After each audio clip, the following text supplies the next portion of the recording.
Live from the campus of Penn State University, this is PSN News. It's Monday, February 12th. We have all you need to know about criminal convictions facing Center County residents, as well as updates on a settlement with Penn State Health. We also have more on extreme weather events across the country, along with entertainment, sports, and weather. Stay tuned.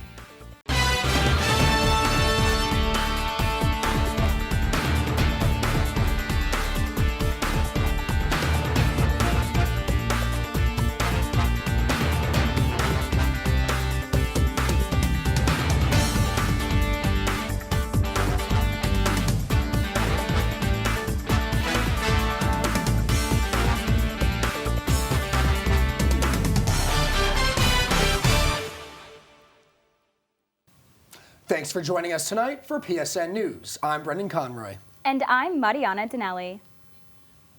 The State College Borough will be temporarily naming itself the City of THON for this upcoming weekend. THON, the world's largest student-run philanthropy, is a 46-hour dance marathon that raises money in support of families affected by childhood cancer. State College Mayor Ezra Naines prompted the temporary name change by recognizing the importance of THON to both the patients at the Penn State Children's Hospital and Four Diamonds, and the community of State College. Penn State Health has agreed to pay over $11.7 million to settle claims of improper Medicare billing. The Middle District of Pennsylvania's U.S. Attorney's Office said between December 2015 and November 2022, Penn State Health submitted claims for Medicare annual wellness visits that did not comply with Medicare rules. These claims were reportedly unsupported by medical records. Penn State Health voluntarily disclosed these discrepancies and has taken corrective action after discovering this issue. A Mifflin County man is found guilty of the 1995 rape and beating of a Penn State student in State College. 52-year-old Scott R. Williams was convicted after DNA evidence was used to identify him in the decades-old crime. Borough officers were dispatched to South Pew Street in the early hours of May 13, 1995, where they found the victim covered in blood and with a fractured skull, face, and jaw. The victim is alive and sentencing is scheduled for March 25th. A Center County man now faces charges after allegedly threatening a teenager with a gun and making racist remarks. Matthew Dunlap is accused of threatening the teen during a road incident in Boalsburg, yelling profanities and telling him to go back to his country. Police later identified Dunlap through vehicle registration and photo lineup. He faces charges of terroristic threats, simple assault, ethnic intimidation, and disorderly conduct. A preliminary hearing is set for March 20th. Now winter weather is coming back in full swing this week, with more snow making its way to Happy Valley. Brendan Pham with Campus Weather Service has the latest details on what to expect outside this week. Let's take a look.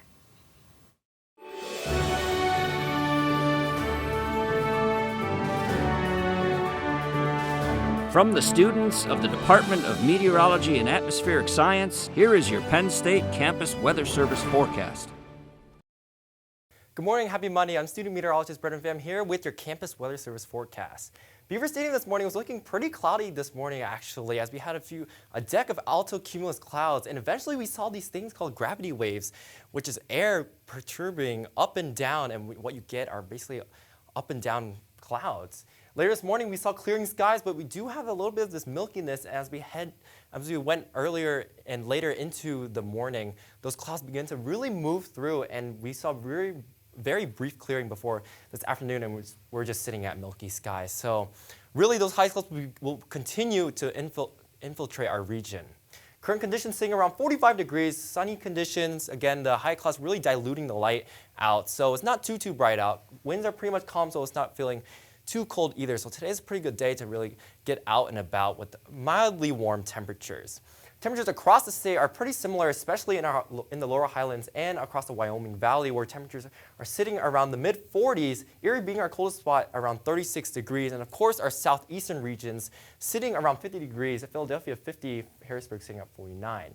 Now I do want to take you out to a more national view of our temperatures, and why it's because I want to point out at these two regions, cold air here and warm air here. The only way you can get those two to really be next to each other is from a low pressure system that can dry cold air down the backside and bring warm air up on the front side. And when we look at our radar and satellite, you get exactly that. The lower Mississippi Valley is basically, there's a low pressure system that's affecting much of Arkansas and Missouri, and is allowing for snow to really develop on the backside where the cold air is, and a lot of warm, rich Gulf of Mexico moisture that's allowing for all that rain to eventually move into our region later into tonight. Now, as we look at our upper air heights, this will give us a telling of how our system will develop over time. You want to look at these brighter colors here. Oranges indicate really strong winds way above us in the atmosphere. What you want to track is where those strong winds go. And you want to look just to the left of it, in the front of it, which is basically our exit region. Where you can get that is a lot of lift, which produces a lot of precipitation.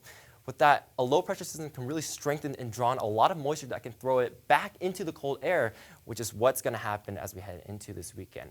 Later on, this storm begins to move out and it begins to just go away into the North Atlantic.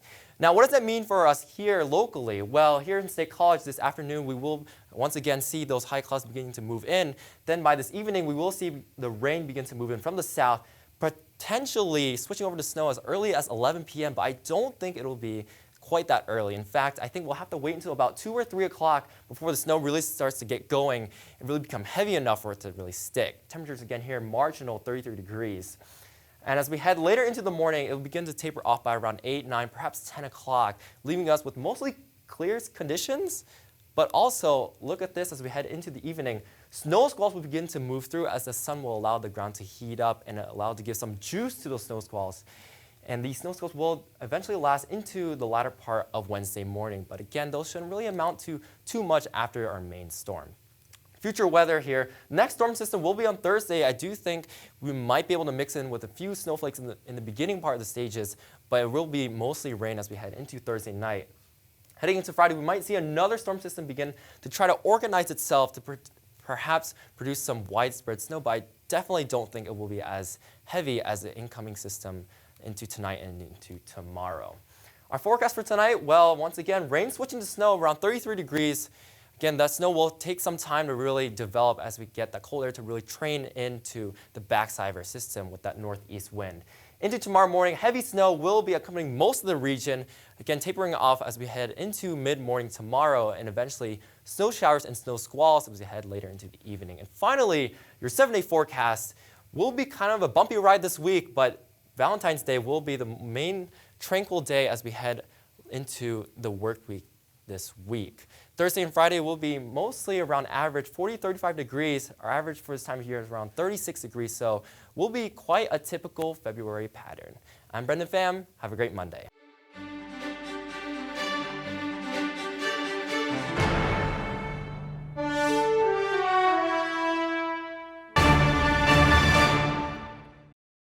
Welcome back to PSN News. I'm Antonio Fondacaro with your sports update. Penn State women's softball completed a 5-0 start in Boca Raton, defeating the Ohio Bobcats 4-1. This is the first time in program history an undefeated back-to-back 5-0 start has been achieved. The feat can be credited to the Nittany Lions pitching rotation, which has not let their opponents score more than 2 runs in a single game. Penn State utilized a trio of pitchers on Sunday, with junior Maddie Volpe starting the first 2 innings, Paige Maynard playing cleanup during the middle 2, and freshman Bridget Nemeth logging the final 3 innings and booking the save. Penn State men's basketball hot streak dies down as the Nittany Lions lost a tight one, 68-63, against the Northwestern Wildcats. Despite the loss, junior Nick Kern went 7 for 9 from the field for 18 points and 7 rebounds. Standout senior Ace Baldwin Jr. accumulated 17 points, 8 assists, and 5 rebounds. Junior Zach Hicks also had a double-digit scoring night, putting up 14 points. Rose and the squad look to get back on track against Michigan State on Wednesday in the Bryce Jordan Center. The Nittany Lions now sit 12-12 overall and are 6-7 in Big Ten play. The Super Bowl has concluded, and the Kansas City Chiefs are your 2024 Super Bowl champions. For the second time ever, the game did not end in the fourth quarter, as the 49ers and Chiefs were tied 19-19 to end regulation. 3-time Super Bowl champion Patrick Mahomes led the Chiefs down the field in overtime to find Mecole Hardman in the end zone for the dagger. The Chiefs had 2 touchdowns last night, And Taylor Swift was present for her team's win after her Eras Tour stop in Tokyo. The Kansas City Chiefs have a chance for a three-peat in their hands, and tight end Travis Kelce is all in. That's all from sports. Coming up next, Gracie Eckerly will bring us the latest from the world of entertainment. Stay tuned.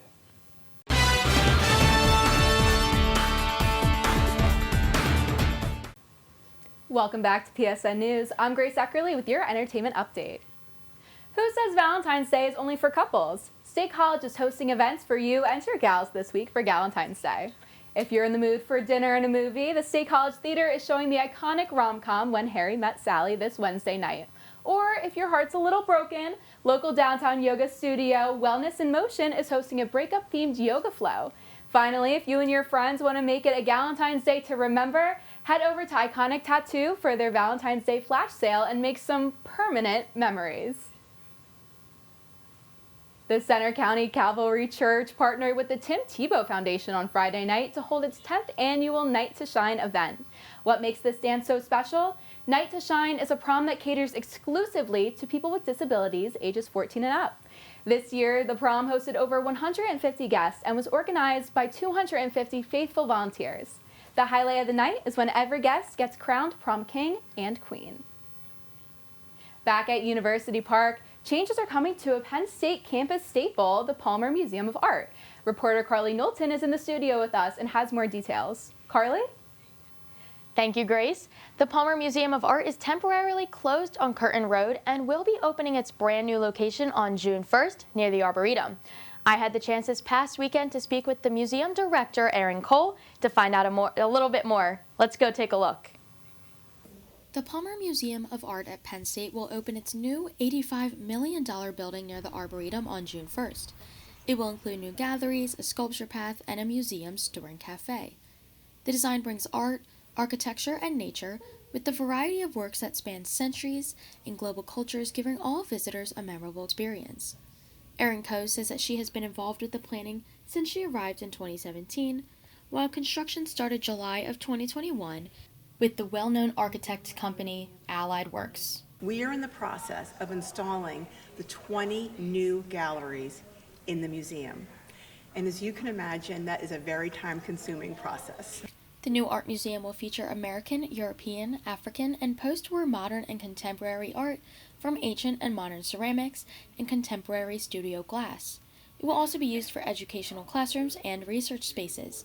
Sydney Kagowietz's final project was to create an outdoor design for the previous museum location. So we just designed the area a lot. There was like 3 different concepts, prompts, and it was like an independent study area, like an outdoor seating area for like a big open concept space. The Palmer Museum of Art is the largest art museum actually between Philly and Pittsburgh, and it's also a great educational resource for our Penn State students. I am really looking forward to seeing the reaction of our students, faculty, and staff here at Penn State, and of course, the beloved members of the State College community. We are most profoundly grateful to our namesake, James and Barbara Palmer. Admission will be free and accessible to all at the new location. For PSN News, I'm Carly Knowlton. You can learn more about the new opening and purchase tickets at palmermuseum.psu.edu. Back to you, Grace. Thanks, Carly. Social media is in a frenzy today following Usher's Super Bowl 58 halftime performance. The star-studded show spanned for over 13 minutes and included artists like Alicia Keys, Her, Jermaine Dupri, Lil Jon, and Ludacris, along with an ensemble of Vegas performers and an entire marching band. The 8-time Grammy Award winner performed some of his most famous hits like Love in the Club, If I Ain't Got You, and Yeah for the audience. And that's all for your entertainment update. Next up, interview anchor Jordan Spagnoli will be sitting down with Bo Peterson and Annella Brown, digital entertainment liaisons for THON. Stay tuned.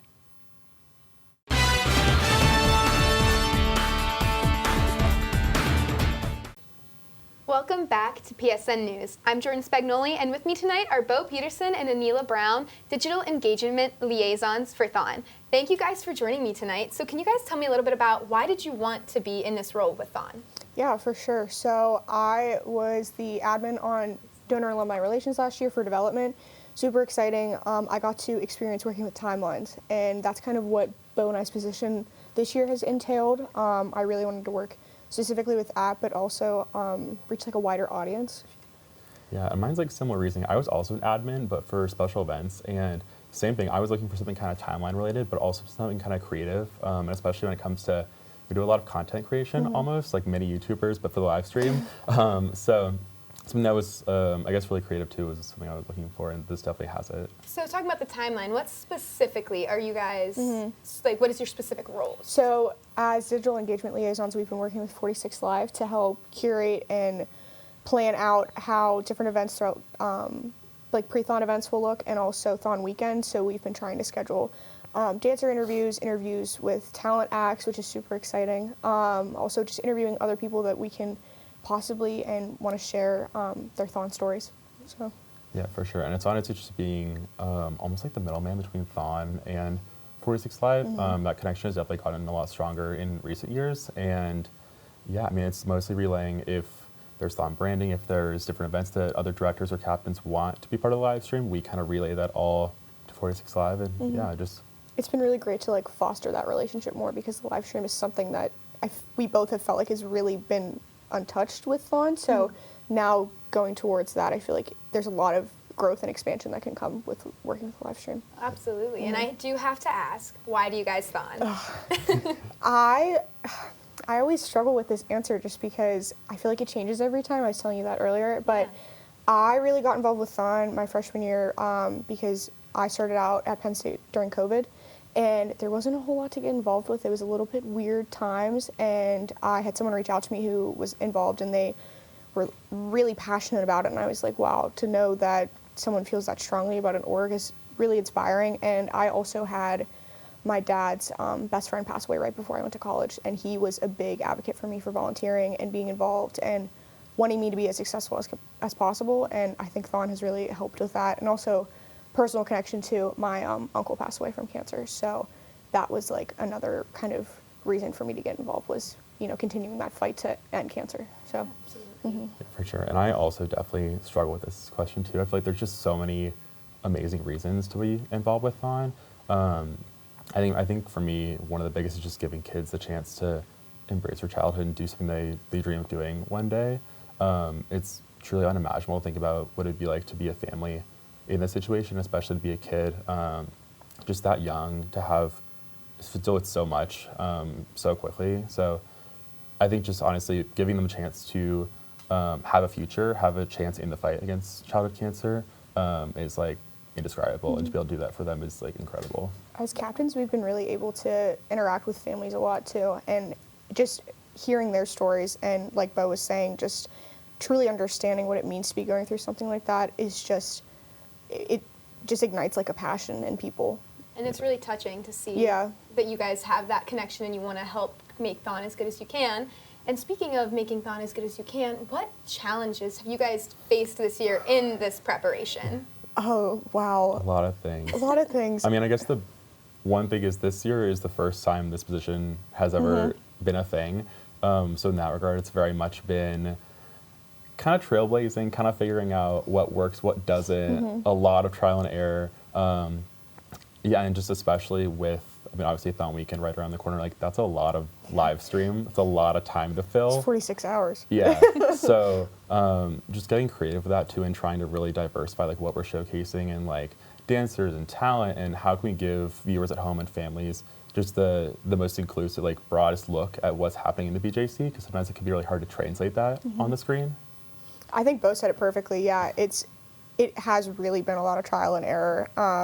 A lot of good things, and a lot of things have come up where we're like, okay, we know better for next time, which is really cool to experience. And something that Bo and I have talked about a lot is how much like what we're doing now can set up our successors for success, because going into a position where you don't really know a lot about, it does give you a lot of like freedom and stuff, but there's sometimes where we would turn to each other and be like, what do we do now? Yeah. And it's definitely been a learning curve, but it's really opened us up to a lot of different parts of thon that we never really saw as our positions last year. So being able to work with a lot of different committees has been really great. Well, and it sounds like you two work very closely. Can you talk a little bit more about that relationship that you guys have? Ooh. Bo and I are constantly texting each other, trying to figure out different things and just talking about like life in general. We've gotten like really close this year working together. Yeah, I mean, I feel like it has really helped the position in general, just because we know as we're treating, I guess, all this trial and error, as we're kind of figuring it out, that we're all like always on the same side with it. I think it would be exponentially harder to be in this role and just be like battling it out all the time of like, I want this in the live stream. Yeah, like, it would be a little rough. Yeah, so we're kind of forced because of this position to work together so much, but we have fun with it. Yeah. It worked out really well that we both kind of have, to a point, go with the flow personalities. We both like structure and we like to see things planned out with everything, but there's a lot of times where Bo will come to me with ideas and I'm like, yeah, for sure, let's do it. Or I will approach him with stuff and he's like, yeah, go for it. And having that creative freedom like with each other has been really great as well, because, and that trust between each other too, with knowing that we're gonna both put the same amount of work in for each thing. Yeah, it definitely sounds like having someone you trust there helps. Yeah. But so, lastly, I wanted to ask you guys, what would you say is the best part about this job? Oh my gosh. I mean, I think like the more obvious answer is just like getting to bring THON to wherever someone's watching. I think last year, like, I don't know exactly how many countries watched, but there was a lot of international countries that tuned into the live stream, along with, I think, almost all 50 states tuning in. So being able to just bring the magic of THON and the mission and the fight against childhood cancer to so many people globally is really, really awesome. I think also like within that too, when Bo and I explain our position to people, they get so excited about it and they're just so intrigued by it. We have a lot of co-captains and captains from other committees who approach us and they're like, so what do you guys exactly do? And we're like, we're still figuring it out, but it'll be okay. We're really putting our all in to make sure that we can better THON, and yeah, seeing that excitement for the live stream and like Bo said, being able to reach the amount of people that the live stream reaches in collaboration with 46 Live has been really interesting and great to see. So, Well, thank you guys both so much for coming in to tell us about your involvement and experiences with THON. Now, stay tuned because coming up, Brendan and Marina will bring you the latest news from across the nation.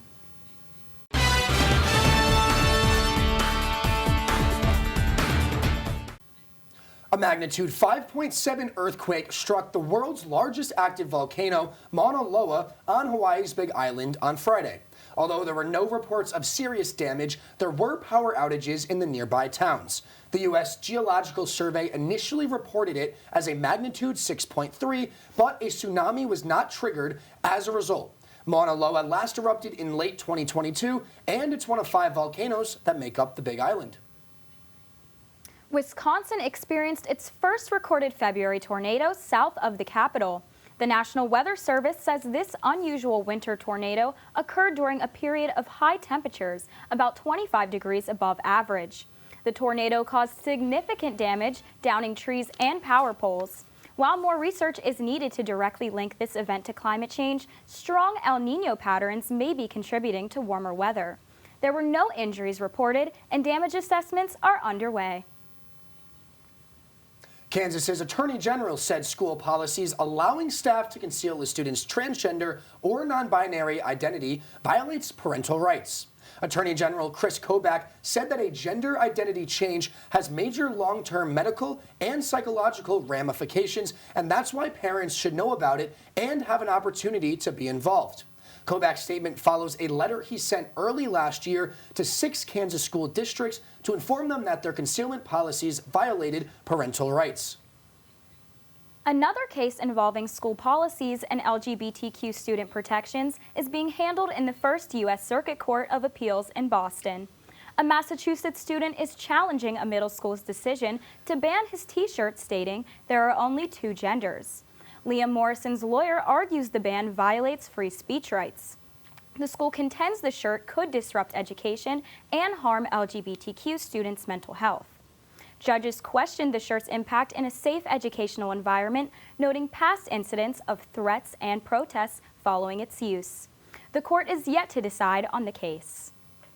Now that concludes our show tonight at PSN News. Be sure to check us out on Twitter and Facebook at PSN News, on Instagram at Penn State Network News, and to subscribe to our YouTube channel at youtube.com/PSN News. Have a good night and stay safe, Penn State.